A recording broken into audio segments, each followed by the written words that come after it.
الحمد للہ رب العالمین والصلاة والسلام على سید المرسلین وخاتم النبیین المبعوث رحمة للعالمین وعلى آلہ وصحبہ اجمعین وبعد اعوذ باللہ من الشیطان الرجیم بسم اللہ الرحمن الرحیم ما کان محمد ابا احد من رجالکم ولکن رسول اللہ وخاتم النبیین صدق اللہ العظیم۔ سامعین و ناظرین، الحاد یہ ہے کہ اللہ کی آیات میں وہ معنی ڈالے جائیں، اس سے وہ مراد لی جائے جو اللہ کی مراد۔ تو یہ تیسری آیت جس سے قادیانیت نے الحاد کے ذریعے خاتم النبیین کی بعثت کے بعد بھی نبوت کے سلسلے کو جاری رکھنے کا اعلان کیا۔ اور عجیب بات یہ ہے کہ اس 1400-1500 سال کے سلسلے میں اور اس طویل مدت میں کسی کی نبوت کی قادیانیت قائل نہیں سوائے مرزا غلام احمد قادیانی۔ اس کذاب اور دجال کے لیے یہ سارا جال پھیلایا گیا، دجل کا اور الحاد کا۔ تو الحاد کیا ہے کہ اللہ کے کلام میں اللہ کی مراد کی بجائے دوسری مراد، اور ایمان یہ ہے کہ اللہ کے کلام سے اللہ کی مراد پہ ایمان لایا جائے اور اسے ہی بیان کیا جائے۔ اب یہ آیت نمبر 3 جو ہم نے آپ کے سامنے پڑھی، اس میں صاف ظاہر ہے کہ نہیں ہے محمد صلی اللہ علیہ وسلم تمہارے مردوں میں سے کسی کے باپ، اور لیکن اللہ کے رسول اور خاتم النبیین۔ اب اس کے اندر اللہ کی مراد تو آپ سب سمجھ گئے کہ اس میں جناب رسول اللہ کے مردوں میں سے کسی کے باپ ہونے کی نفی ہے، اور اس بات کس چیز کا ہے کہ وہ اللہ کے رسول اور خاتم النبی۔ اب قادیانی تعویلات اور شبہات کا ملاحظہ کر لیں۔ یہ ہماری کتاب الدین النصیحہ، یہ اس کی چوتھی بحث ہے جس کا عنوان ہے مرزا غلام احمد کا طریقہ ہائے واردات۔ اب دیکھیں کیسے اس آیت میں اب وہ واردات کرتے ہیں اور اپنے مقصود کو لوگوں کے سامنے دجل کے ساتھ پیش کرتے ہیں۔ وہ کہتے ہیں کہ خاتم النبیین، یہ جو آیت ہے اس میں لفظ خاتم کا معنی مہر ہے، اور خاتم النبیین کا معنی یہ ہے کہ نبیوں کی مہر اور ان کی تصدیق، یعنی آپ صلی اللہ علیہ وسلم کے بعد جب بھی کوئی نبی آئے گا اور جب بھی کوئی رسول مدعی رسالت ہوگا، اس پر جناب محمد رسول اللہ کی مہر اور تصدیق ثبت ہوگی۔ دوسری بات یہ کہ اگر اس سے مراد آخری نبی ہو تو حضرت عیسیٰ علیہ السلام کا آنا اس کے منافی ہے۔ یہ دجل سمجھیں۔ پہلے تو یہ کہ آپ کی مہر سے نبی بنیں گے، یعنی آپ نبیوں کے ختم کرنے والے نہیں بلکہ نبوت ساز ہیں، یعنی آپ نئے نبی بنائیں گے۔ اب سوال یہ ہے کہ کتنے بنے اس 1400-1500 سال کے عرصے میں؟ تو کہیں گے جی کوئی بھی نہیں۔ پچھلی صدی میں ہمارے مسیح موعود یعنی مرزا غلام احمد قادیانی تھے۔ اب اس ایک شخص کے لیے اتنی بڑی کوشش اور اتنا بڑا دجل کیا گیا۔ تیسری بات یہ ہے کہ جناب محمد رسول اللہ کے بعد مسلمان امت کا نظریہ یہ ہے کہ عیسیٰ علیہ السلام اتریں گے، جن کے اترنے پہ جناب محمد رسول اللہ نے قسم کھائی ہے اور فرمایا کہ اس ذات کی قسم، یعنی اللہ کی قسم، لَيَنزِلَنَّ فِيكُمْ، ضرور بضرور اتریں گے تم میں عیسیٰ ابن مریم۔ اب انہوں نے کہا کہ اگر اتریں گے تو خاتم النبیین محمد نہ ہوئے، وہ عیسیٰ ہو گئے اور ختم نبوت کی مہر ٹوٹ گئی۔ اب اس دجال پہ جب یہ فٹ کرتے ہیں کہ وہی مسیح موعود ہے تو یہاں مہر نہیں ٹوٹی۔ تیسری بات یہ ہے کہ آپ ہیں خاتم مگر پہلے نبیوں کے۔ چوتھی بات یہ کہ اس میں جو لفظ ال آیا ہے النبیین پر، اس ال کی کیا حیثیت ہے؟ وہ کہتے ہیں یہ غل اس سے غلاقی نہیں، نبیوں کے خاتم ہیں، یعنی اپنے سے پہلوں کے، بعد والوں کے نہیں ہیں، بعد میں آتے رہیں۔ اور اس سے مراد یہ ہے کہ آپ سے پہلے جتنے نبی تھے ان میں سے تشریع انبیاء کی نبوت ختم ہوئی اور پھر باقی مطلقاً انبیاء کی خاتمیت نہیں ہوئی۔ پھر چوتھی تعویل یہ کرتے ہیں جو عام لوگ بھی بیچارے دھوکہ کھا جاتے ہیں کہ جیسے آپ لوگ اپنے علماء کو کہتے ہیں کہ فلاں عالم خاتم الخطباء ہے، فلاں عالم خاتم المحدثین ہے، فلاں عالم خاتم المفسرین ہے، تو اسی طرح اللہ نے بھی کہہ دیا۔ اس سب دجل کا ہم الحمدللہ جواب دیں گے، مگر پہلے یہ سمجھ لیں کہ طریقہ ہائے واردات قادیانی کے کیا ہے، پھر ایک ایک بات کا ہم جواب دیں گے۔ چھٹی بات یہ ہے کہ مرزا صاحب یعنی غلام احمد قادیانی حضرت صلی اللہ علیہ وسلم کا ظل ہیں، سایہ ہیں۔ تو یہ شخص سایہ ہے، تو کیسے یہ آیت خاتم النبیین کے منافی ہے؟ کیا سایہ اپنے اثر سے جدا ہوتا ہے؟ نہیں۔ تو مرزا صاحب تو عین محمد رسول اللہ، ان کا ذل ہونے کی وجہ سے وہی ہے۔ اسی لیے تو حضرت عائشہ نے فرمایا تھا کہ یہ تو تم کہو کہ وہ خاتم النبیین ہے، قولوا خاتم النبیین ولا تقولوا لا نبی بعدہ، یہ نہ کہا کرو خاتم النبیین یہ آپ کا لقب ہے، مگر یہ کہ آپ کے بعد کوئی نبی نہیں یہ نہ کہا کرو۔ یہ وہ روش ہے، یہ وہ طریقہ ہائے واردات ہیں جو مرزا نے اختیار کیے اس آیت کے اندر باطل تعویل کرنے کے لیے۔ پھر آٹھویں بات یہ ہے کہ بہت سے علماء امت جیسے ابن عربی، ان کے کلام سے معلوم ہوتا ہے کہ آپ کے بعد صرف تشریعی نبوت اس کا خاتمہ ہوا ہے، غیر تشریعی نبوت محال نہیں۔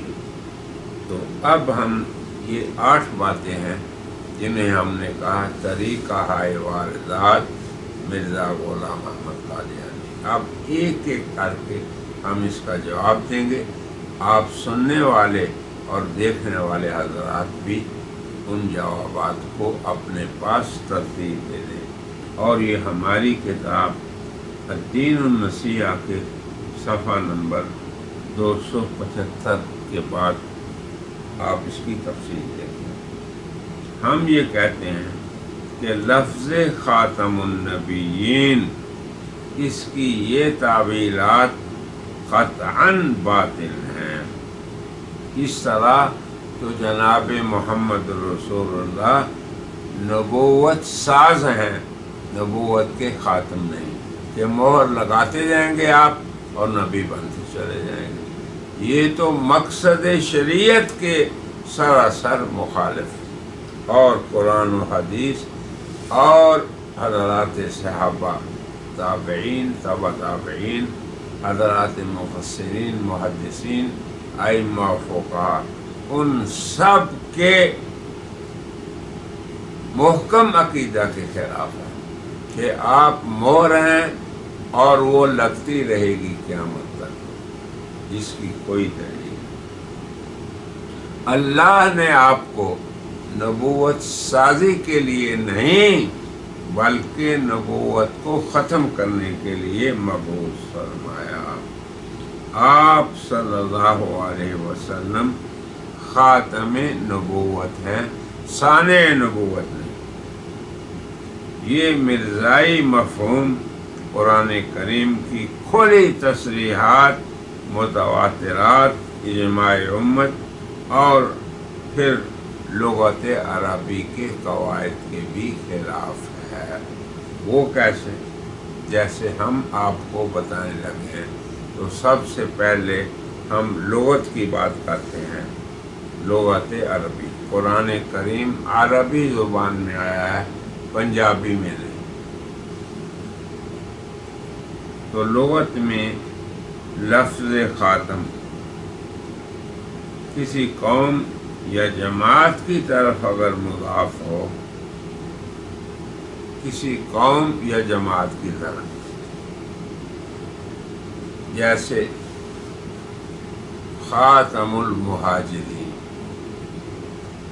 یہ ایک جماعت ہے حضرات صحابہ میں جنہیں مہاجرین کہا جاتا ہے۔ والسابقون الاولون من المہاجرین والانصار، یہ ایک جماعت ہے۔ اب خاتم کون ہے ان میں سے؟ خاتم المہاجرین یا خاتم الاولاد، جو مہاجرین کا آخری بندہ ہو، جو اولاد میں سے آخری ہو۔ خاتم القوم، جو قوم کا آخری شخص ہو، نہ کہ جس کی مہر سے مزید اولاد بنتی چلی جائے۔ مرزا صاحب جب یہ کہتے ہیں کہ میں خاتم الاولاد ہوں، تو اس کا مطلب یہ تھوڑا ہے کہ مرزا صاحب اپنے والدین کی اولاد پہ مہر لگا لگا کے ان کو جاری رکھنے والے ہیں۔ ہرگز ہرگز ایسا نہیں۔ یہ تو دین کے ساتھ نہیں بلکہ لغت عربی کے ساتھ بھی کھیل ہے۔ حضرت ابن مسعود رضی اللہ عنہ کی اسی آیت کی قرات میں یہ تصریح ہے، وَلَٰكِن نَبِيًّا، یعنی لیکن آپ ایسے نبی ہیں، خاتم النبیین، جو نبیوں کے سلسلے کو ختم کرنے والے۔ اب مسلم مفسرین ان کی رائے بھی دیکھ لیتے۔ قرن اول یعنی پہلی صدی سے لے کے تاحال، یہ 15ویں صدی ہے، پہلی سے 15ویں صدی تک مسلم مفسرین کی تفسیر کیا ہے، ان کا فہم کیا ہے، ان کی تعبیر کیا ہے؟ ان سبھی کے ہاں اس آیت سے مراد حضرت صلی اللہ علیہ وسلم کا آخری نبی ہونا ہے۔ یہی جملہ محدثین ان کی رائے ہے، بلکہ شروع میں تو مرزا صاحب کی بھی یہی رائے تھی۔ وہ جا بجا اپنی تصنیفات میں خاتم سے آخری مراد لیتے ہیں۔ چشمہ معرفت دیکھیں آپ، اے قادیانیوں، غور کر لو، خدا کی کتابوں میں مسیح موعود کے کئی نام ہیں، من جملہ ان کے ایک نام خاتم الخلفاء ہے، یعنی ایسا خلیفہ جو سب سے آخر آنے والا ہو۔ اب یہ چشمہ معرفت روحانی خزائن جلد 23 صفحہ 333۔ ایک اور حوالہ بھی سن لیں۔ میں اس کے رسول پر دلی صدق سے ایمان لایا ہوں اور جانتا ہوں کہ تمام نبوتیں اس پر ختم ہیں اور اس کی شریعت خاتم الشرائع ہے۔ یہ بھی روحانی خزائن جلد 23 صفحہ 347۔ ایک اور حوالہ بھی سنیں۔ ہم پختہ یقین کے ساتھ اس بات پر ایمان رکھتے ہیں کہ قرآن شریف خاتم کتب سماوی ہے۔ اذا لا یوحان روحانی خزائن جلد 3 صفحہ 1۔ ایک اور حوالہ بھی سنیں۔ وہ اس امت کا خاتم الانبیاء ہے، جیسا کہ سلسلہ موسویہ کے خلیفوں میں حضرت عیسیٰ خاتم الانبیاء ہے۔ یہ تو ہوا ایک رضویہ جو روحانی خزائن کی جلد 17 صفحہ 127۔ اور نیز یہ راز بھی کہ آخر میں بنی اسرائیل کے خاتم الانبیاء کا نام عیسیٰ ہے، اور اسلام کے خاتم الانبیاء کا نام جو احمد اور محمد ہے۔ یہ تمیمہ براہین احمدیہ جلد 5 روحانی خزائن جلد 21 صفحہ 412۔ ایک اور حوالہ بھی سن لیں۔ میرے ساتھ ایک لڑکی پیدا ہوئی تھی جس کا نام جنت تھا، اور پہلے وہ لڑکی پیٹ میں سے نکلی تھی، یہ مرزا صاحب فرما رہے ہیں قادیانی، اور بعد اس کے میں نکلا تھا، اور میرے بعد میرے والدین کے گھر میں اور کوئی لڑکی یا لڑکا نہیں ہوا، اور میں ان کے لیے خاتم الاولاد تھا، یعنی جس کے بعد کوئی اولاد نہ ہو، اسی طرح خاتم الانبیاء جس کے بعد کوئی نبی نہ ہو۔ یہ مرزا صاحب کے اعترافات سنا رہا۔ مرزا صاحب خود بھی ادعائے نبوت کے بعد تک خاتم النبیین سے آخری نبی مراد لیتے رہے، یعنی بعد اس کے کہ وہ خود دعویٰ کر لیں، اس سے پہلے ان کا یہی عقیدہ تھا۔ یہ غلطی کے اظہارہ میں کہتے ہیں میں دلی طور پہ محمد ہوں، بس اس طور سے خاتم النبیین کی مہر نہیں ہوئی۔ گویا ان کے نزدیک نبیوں کی مہر وہ آخری نبی ہیں جن کے بعد کسی کا نبی بننا مہر نبوت کے منافی نہیں۔ اب جو النبیین آیا ہے اس پہ ایک ال شروع میں ہے، خاتم النبیین۔ اب قادیانی اس کی تحریف جو کرتے ہیں وہ پہلے سنیں۔ یہ ال عہد کے لیے ہے یا استغراق کے لیے یا جنس کے لیے؟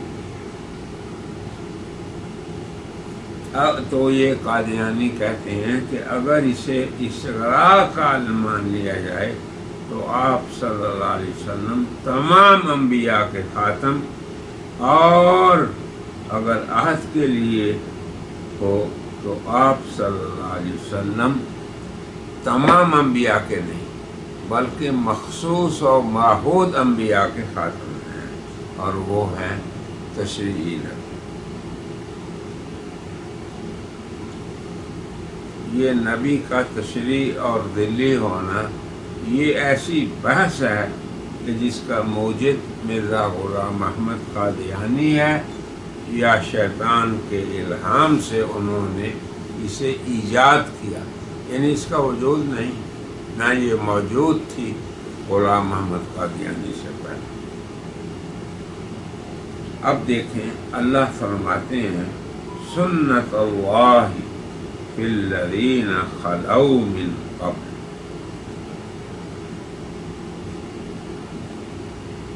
اللہ فرماتے ہیں کہ یہ اللہ تعالیٰ کی سنت ہے ان لوگوں میں جو پہلے گزر گئے۔ اب آپ دیکھیں کہ العہد کے لیے تب ہوتا ہے کہ معہود یعنی وہ مخصوص کلام سابق میں مذکور ہو. جیسے میں آپ کو کہتا ہوں کہ میں نے ایک آدمی دیکھا، پھر آگے کہتا ہوں وہ آدمی میرا عزیز تھا. اب جب میں نے کہا وہ آدمی تو اس کا ذکر پہلے ہو چکا، اسے کہتے ہیں عہد کے لیے ہونا. اور آیت خاتم النبیین میں انبیاء کا ذکر پہلے نہیں ہے تو یہ عہد کے لیے نہیں ہو سکتا. اللہ، ہاں مطلق انبیاء کا ذکر ضرور ہے. یہ بھی مرزا غلام احمد کے خلاف قواعد لغت میں بے ضابطگی کی ایک مثال ہے. اب آپ دیکھیں قرآن کریم کی آیت ہے سنت اللہ فی الذین خلوا من قبل ولن تجد لسنت اللہ تبدیلا، کہ تمام وہ لوگ جو اس سے پہلے گزر چکے تو انبیاء سابقین اس میں داخل ہیں. پھر آگے ہے الذین یبلغون رسالات اللہ ویخشونہ ولا یخشون احدا الا اللہ وکفی باللہ حسیبا. اس میں بیان کردہ اوصاف جو نبوت کے لیے بیان ہوئے مطلق نبوت کی ضروریات میں سے ہیں. کیا کہ نبی، جس ذات کو نبی کہا جائے گا وہ اللہ کی رسالت کی تبلیغ کرنے میں مخلوق سے متاثر نہیں ہوتا، بلکہ اللہ کا نبی اپنی دعوت کو لوگوں کے اندر مؤثر ترین ہدف سمجھتا ہے. رہا خاتم النبیین کے بعد تشریع نبوت نہیں آئے گی، ویسے نبوت کی کوئی نفی نہیں. تو خاتم النبیین جناب محمد رسول اللہ کے بعد تشریع نبوت کا ادعا کفر ہے، دلی کا نہیں، یہ قادیانیت کا خیال ہے. جبکہ اہل اسلام کے جملہ طبقات، وہ طبقہ صحابہ ہو، تابعین ہو، تبع تابعین ہو، ائمہ مجتہدین ہو، مفسرین قرآن یا شارحین سنت ہوں، آج تک وہ حضرت خاتم النبیین جناب محمد رسول اللہ کے بعد مطلق نبوت کو ختم سمجھے. انقطعت النبوت والرسالۃ من بعد، کہ میرے بعد اللہ نے رسالت اور نبوت کے سلسلے کو منقطع فرما دیا. یہ ذلیت کی اصطلاح نہ اللہ نے جاری فرمائی،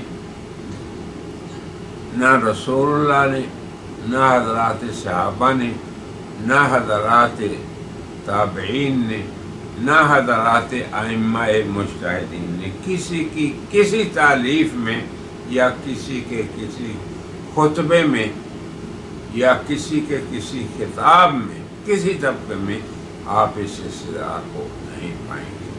تو یہ اصطلاح مردود ہے، یہ اصطلاح واجب الرد ہے اہل اسلام کی. یہ صرف مرزا کا کہنا ہے کہ میں دلی نبی ہوں، لہذا میری نبوت کی دعوت سے مہر نبوت ختم نہیں ہوتی، ٹوٹتی نہیں. تو ہم اسی لیے تو پوچھتے ہیں کہ آپ یہ تو بتا دیں کہ یہ اصطلاح جو آپ نے ایجاد کی صرف ایک انسان کی خاطر ایجاد کی، ایسا انسان جو قرآن کریم کی نصوص کو اللہ کی مراد پہ نہیں مانتا، رسول اللہ صلی اللہ علیہ وسلم کی سنت کی نصوص کو صاحب سنت کی مراد پہ نہیں مانتا. کیا فائدہ ہے قادیان؟ میری گزارش ہے ابنائے قادیانی سے عموماً اور ان کے مربیوں سے خصوصاً کہ آپ باز آ جائیں اور حق کو قبول کر لیں کہ جناب محمد رسول اللہ ان پر سلسلہ نبوت ربانیہ اور رسالت الہیہ ختم ہے، اور ان کے بعد ہر مدعی نبوت کذاب اور دجال۔ مگر مرزا صاحب اپنی دعوے کو بچانے کے لیے اس اصطلاح میں پڑ گئے، اور یہ اختراع ان کی ہوئی کہ نہیں ذل اصل سے علیحدہ نہیں ہوتا، اس لیے میں کوئی کون سا علیحدہ نبی، میں وہی ہوں کیا محمد الرسول اللہ جنہیں قرآن میں کہا گیا۔ ایک غلطی کے ازالہ میں مرزا صاحب لکھتے ہیں، مگر میں کہتا ہوں کہ حضرت صلی اللہ علیہ وسلم کے بعد جو در حقیقت خاتم النبیین تھے، رسول اور نبی کے لفظ سے پکارا جانا کوئی اعتراض کی بات نہیں، نہ اس سے مہر نبوت ٹوٹتی ہے۔ کیونکہ میں بارہا بتلا چکا ہوں کہ میں بموجب آیت وآخرین منہم لما یلحقوا بہم بروزی طور پر وہی نبی خاتم الانبیاء ہوں۔ العیاذ باللہ، العیاذ باللہ۔ سوچیں اے مربیو اور اے بنائے قادیانی، کیا کوئی شخص وہی خاتم الانبیاء ہو سکتا ہے؟ یقیناً حضرات صحابہ کے افضل ترین حضرات ابو بکر و عمر عثمان و علی جو ائمۃ الہدا ہیں، جن کی سنت کو رسول اللہ نے اپنی سنت کہا، وہ بھی نہیں ہو سکتے۔ تو آج کا 14ویں صدی کا یا 13ویں صدی کا یہ دہقان قادیان کیسے وہی خاتم الانبیاء ہو سکتا ہے؟ تو یہ ہم نے ابھی آغاز کیا ہے، اب انشاءاللہ اس مرزائی تحریف اور تعویل باطل پہ مستقل آئندہ حلقوں میں ہم گفتگو کریں گے، اور آج کہتے ہیں وآخر دعوانا